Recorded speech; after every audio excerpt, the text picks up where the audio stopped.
Have you ever felt as if anxiety had quietly taken root in your life, tightening its grip with every passing thought, turning ordinary days into restless storms? What if I told you that there is an ancient teaching whispered through centuries of mindfulness and wisdom that holds the key to calm, even in chaos?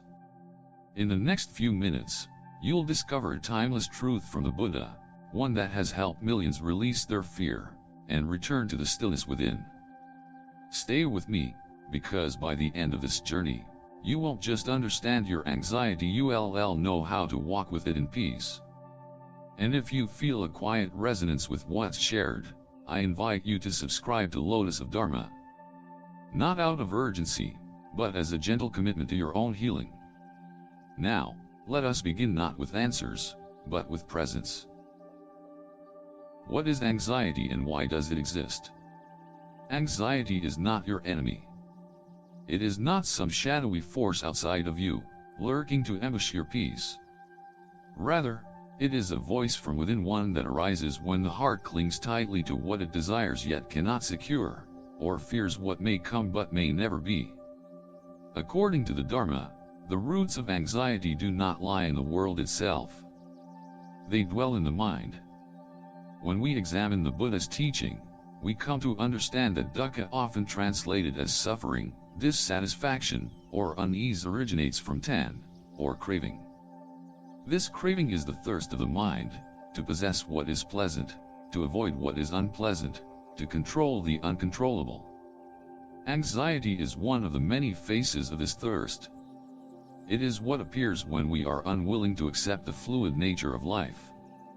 When we say to ourselves, "This must not change," or "This must happen exactly as I wish," we create a narrow path for the mind, one that inevitably leads to distress when life, in its freedom, flows another way. We cling to people as if they will never leave us. We cling to our status, our identities, our routines as if they are permanent fixtures in an impermanent world. But impermanence, anicca, is the very law of existence.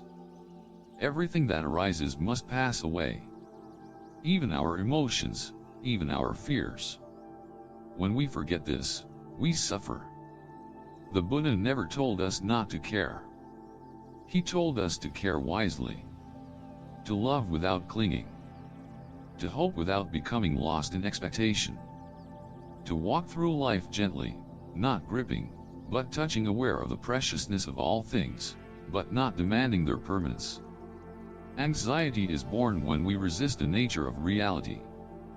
It is the friction between what is and what we wish would be. And thus, it is not the world that must be conquered, it is the mind that must be understood. Observe closely. When the mind says, "I must not fail," fear is born. When the mind says, "This person must not leave," sorrow follows. But when the mind says, "Ah, here is fear. Here is desire. Let me sit with it," without judgment, a space opens. In that space, the roots of anxiety begin to loosen. Freedom does not come from controlling every outcome. It comes from releasing the compulsive need to do so. To see this clearly is not to escape life but to live it more fully, with a heart that is unburdened and open, like the sky that holds all passing clouds without attachment. There was once a woman named Grace, a gentle soul weighed down by sorrow. She was a mother, and like many mothers, her heart was deeply entangled with the future of her only son. For 3 long years, he had failed his university entrance exams. Each failure etched a deeper mark into her heart. Sleepless nights became her companion, meals lost their taste, and her body began to weaken under the silent burden of fear. One day, driven by despair, she came to the monastery seeking answers, perhaps even a miracle. She met an elderly monk, his eyes calm like still waters untouched by the winds of the world. He listened to her story with quiet compassion, then asked her a single question. "My child, are you certain that you have the power to control another being's fate?" Startled, she remained silent. The monk smiled gently and continued, Suffering arises not from love itself, but from our desire to control what we love. When we cling to outcomes, we lose sight of the present moment. And when we try to fix the future with fear, we abandon the wisdom of the now. This is a truth many overlook. In Buddhism, we speak often of tanha, craving, thirst, the desperate grasping at what we want, and the fearful repulsion from what we dread. This craving births anxiety. It is the belief that things must go our way or else we cannot be at peace. But peace never arises from control, it blooms from understanding, from the deep acceptance of impermanence. The monk gently guided Grace to a new path, not of doing more, but of letting go. He taught her to sit in silence each morning, to follow the breath like a sacred thread pulling her back to the present. He invited her to feel her love for her son without wrapping it in fear, to hold him in her heart but release him from her expectations. Over time, something began to shift. The lines on her face softened. Her voice grew steady. She no longer trembled at the unknown. And, in an unexpected turn of grace, her son, perhaps sensing the quiet strength in her, found his own center, and the year after, passed his exam. But the real transformation wasn't his success. It was hers. She discovered that when love is released from fear, it becomes a light, not a chain. As the Buddha taught, you only lose what you cling to. When we learn to love without attachment, to care without control, we give others, and ourselves, the freedom to grow. Letting go is not resignation. It is trust. It is saying to life, I will walk with you, but I will not bind you. And in that sacred space of non-grasping, healing happens, not because we force it, but because we finally step aside and allow peace to enter.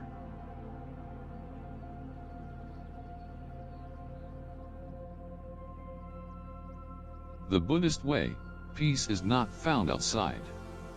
So often, we seek calm in changing circumstances, better jobs, kinder people, safer places. But the Buddha, with deep compassion, pointed us in another direction.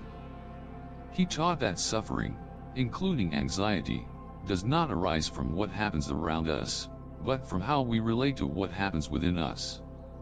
In this teaching, let us walk together through 4 gentle steps drawn from the Dhamma: impermanence, mindful observation, present moment awareness, and self-compassion. Not as theories, but as living truths, practiced in the intimacy of our own breath, in the tenderness of each ordinary moment. Let us return, not to a new place, but to the ancient home we never truly left, the sanctuary of a peaceful mind. 1. All things are impermanent.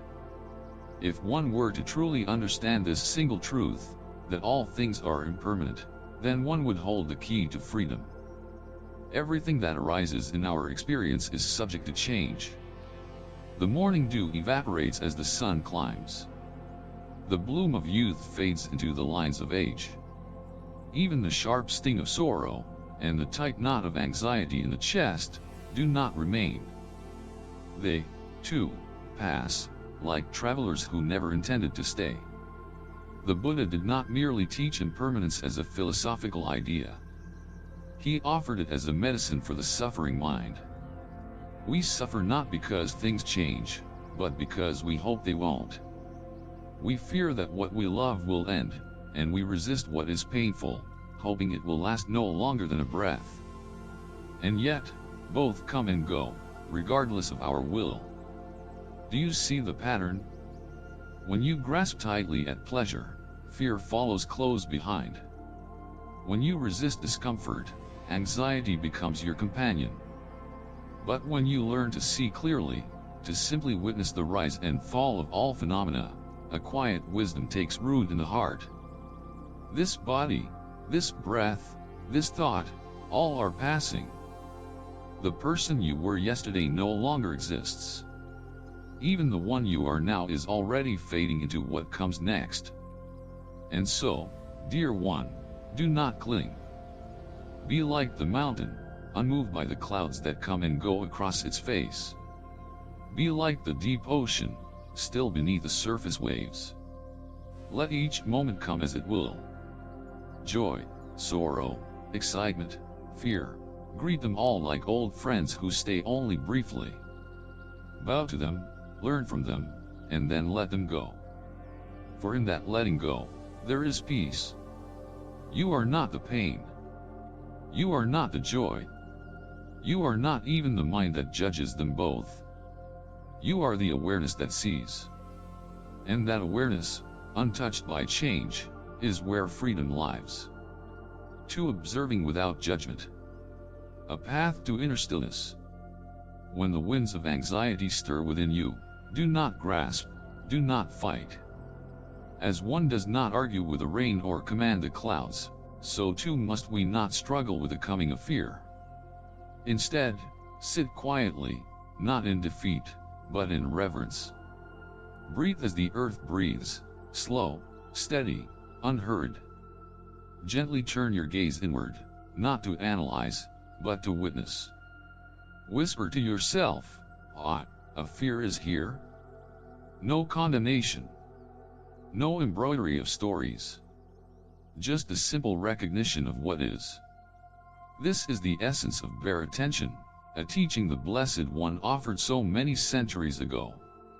To see clearly, as the eye sees a lotus blooming in still water, unclouded by desire, untouched by aversion. Thoughts come, like leaves carried along a stream. Some are heavy with sorrow, others bright with hope. But the water flows regardless. You are not the leaf, nor the stream, you are the silent witness on the bank. This non-judgmental awareness is not indifference. It is the highest form of compassion, the kind that does not seek to fix, but to understand. And in understanding, all things begin to change. Anxiety loses its sharpness when you stop sharpening it with resistance. It becomes what it truly is, a momentary ripple in the ocean of mind. No more, no less. Remember this. You are not the passing weather of your thoughts. You are the sky that holds it all, open, vast, unshaken. In this seeing, you find your freedom. 3. Anchoring in the present moment. Anxiety is not born in the present.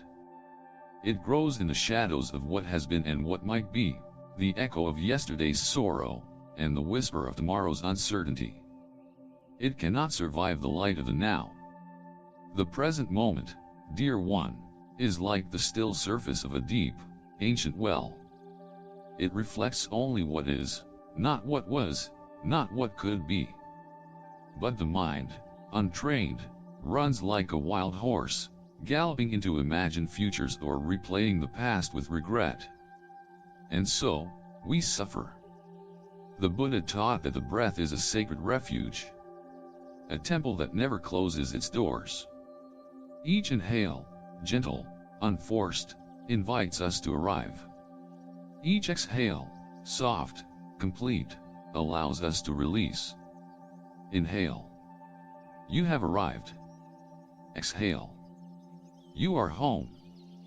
The breath does not argue. It does not demand. It simply is. And in its simplicity lies its power. Like an anchor dropped into turbulent waters, the breath grounds us. When the winds of fear begin to howl and the waves of thought grow wild, return. Not to a place, but to a presence. This, too, is impermanence. The storm passes, and the breath remains. Do not wait for the world to be safe before you feel peace. Do not wait for the mind to be empty before you know silence. Peace is not a product of perfection, it is the fruit of presence. The moment is enough. You are enough. And when you dwell fully in this breath, this step, this heartbeat, anxiety finds no place to root. Be here. Entirely. And suffering will loosen its grip. For compassion for oneself, the soft power of awareness. In this fleeting life, Where so much is uncertain and fragile, there is one place we rarely turn with tenderness: inward. We care for others with sincerity. We offer comfort, patience, and words of reassurance. But when it comes to ourselves, the voice often changes. It sharpens.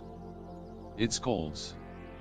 It whispers, "You are not enough," or "Why are you still struggling?" As if we must earn our right to suffer, or worse, to heal. But the Dharma offers us another path. A softer path. A path of self-compassion. When the heart trembles, what do? There are moments, perhaps many, when the mind becomes restless, the heart overwhelmed, and fear creeps into our breath like fog over a still lake. In those moments, our instinct is often to resist, to fight the fear, to suppress the trembling, to pretend strength. But resistance only deepens the wound. The Buddha did not ask us to become steel. He asked us to become awake. Awake enough to see our suffering, and wise enough to respond with compassion. He once said, "You, yourself, as much as anyone in the entire universe, deserve your love and affection." This is not just a comforting quote, it is a profound teaching. It is an invitation to treat your pain as you would a loved one's. To speak to yourself not with judgment, but with gentleness. Imagine this. A mother hears her child crying in the night. She does not rush in with blame. She does not shout, "Be quiet." Instead, she gathers the child into her arms and whispers, "I'm here. It's okay. I see that you're scared." Why do we not speak this way to ourselves? When fear arises, try saying, "Dear one, you are afraid. And it's okay." These words may seem simple, but they carry the weight of liberation. Because the truth is, compassion is not indulgence. It is not laziness. It is clarity. It is the understanding that fighting ourselves does not lead to peace, only more suffering. But when we meet our fear with loving awareness, something begins to shift. The grip loosens. The mind softens. The heart remembers its own gentleness. Self-compassion is a sacred rebellion in a world that teaches us to be hard, to never pause, to always push. But in Buddhist practice, we are not asked to push. We are asked to breathe, to observe, to care. And that care must begin within. Let each breath be a reminder. You are worthy of gentleness. You are allowed to rest. You are allowed to not be okay, and still be whole. There is no need to wait until the mind is calm or the heart is steady to offer yourself kindness. In fact, it is precisely in the chaos, in the sorrow, in the ache, that compassion is most needed. Self-compassion is not the end of the journey. It is the beginning. It is the doorway through which true transformation enters. So next time you are hurting, pause. Breathe. Place your hand gently on your chest, and say, "This, too, is part of the path." And walk on, not away from your pain, but with it, hand in hand. As a teacher, not an enemy. This is how healing begins. Let this be your practice. To observe the impermanence of all things is not a task of intellect, but an invitation to see the world as it truly is. Everything you cherish and everything you fear, every joy, every sorrow rises, blooms for a time, and fades. Even the thoughts that trouble you are like clouds crossing an endless sky. They are not yours to keep. They are not you. When we forget impermanence, we suffer. We cling to what is passing, we resist what is arriving. But in the heart of impermanence lies a quiet mercy. Nothing remains forever, not even pain, not even fear. So look gently at your life. The falling leaf, the changing breath, the shifting emotion, all are teachers. They whisper the same truth: this, too, shall pass. To live with this awareness is not to become indifferent, but to become free. To witness without judgment is the next step. The mind often wants to label: good, bad, success, failure, worthy, unworthy. But the Dharma calls us to see beyond these labels. When you sit with your experience without the need to fix, to change, or to categorize, it begins to soften. You begin to soften. Do not resist your inner storms. Instead, become the silent watcher. Watch your anger rise, and watch it fall. Notice your sadness, but do not become it. Observe without blame. Witness without shame. This is the sacred art of being with what is. Return to the breath. It is the most ancient and faithful companion. When the world feels heavy, and the mind spins with 1,000 thoughts, the breath remains. Always here. Always now. Breathe in not to control, but to remember. Breathe out not to escape, but to return. With each breath, you are coming home. Not to a place outside of yourself, but to the stillness that was never lost, only forgotten. And finally, meet yourself with kindness. The world is already full of voices that criticize.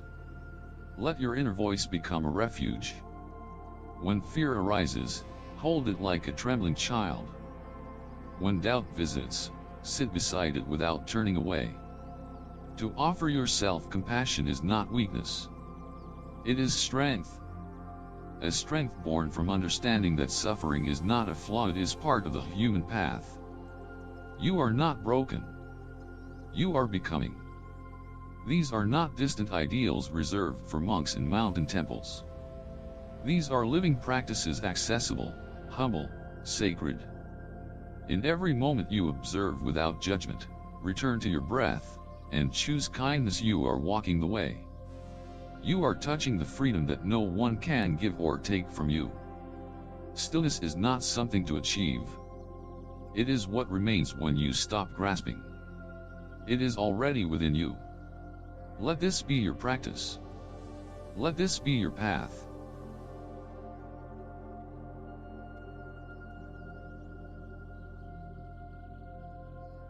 How to practice daily, a path of returning to yourself.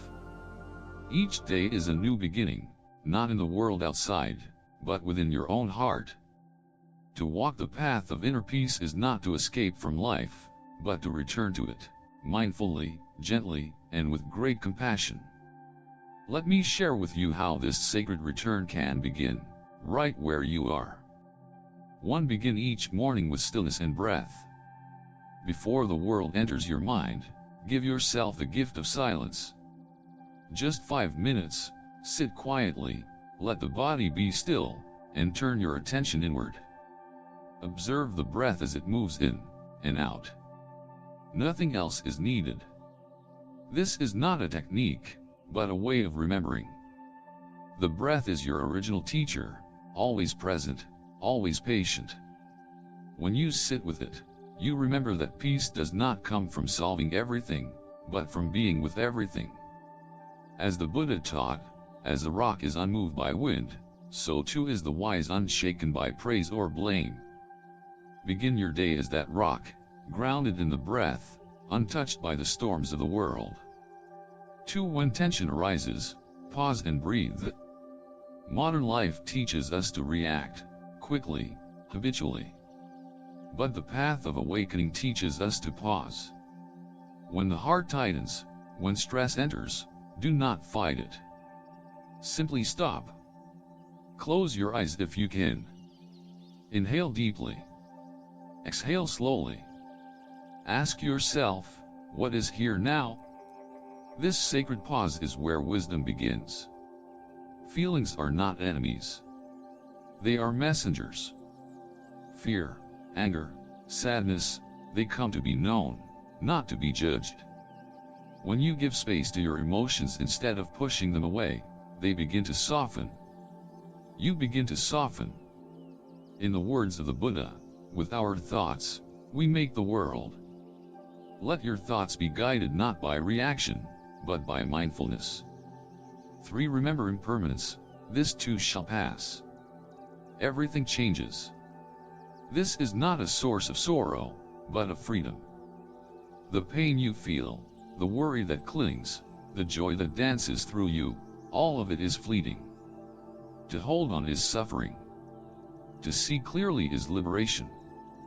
Whenever the mind grips too tightly to people, outcomes, ideas, gently remind yourself, this too shall pass. Not as a slogan, but as a living truth.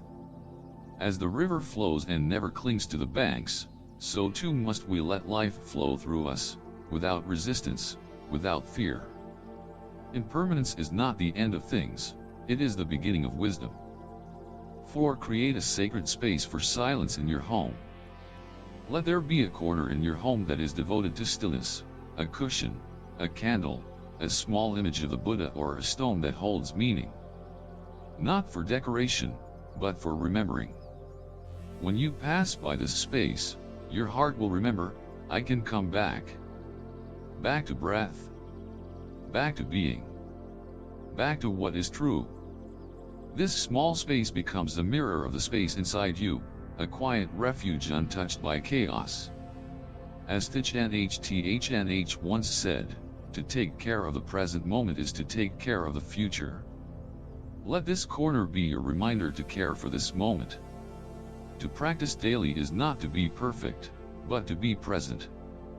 The world may change, but you can remain rooted. The mind may wander, but you can always come back. That is the miracle, not to control life, but to meet it fully, one breath at a time. Anxiety is not your enemy, it is your teacher. It does not come to harm you, but to awaken something within you. Like a bell that rings in the stillness, its presence invites you to pause, to return, and to look inward.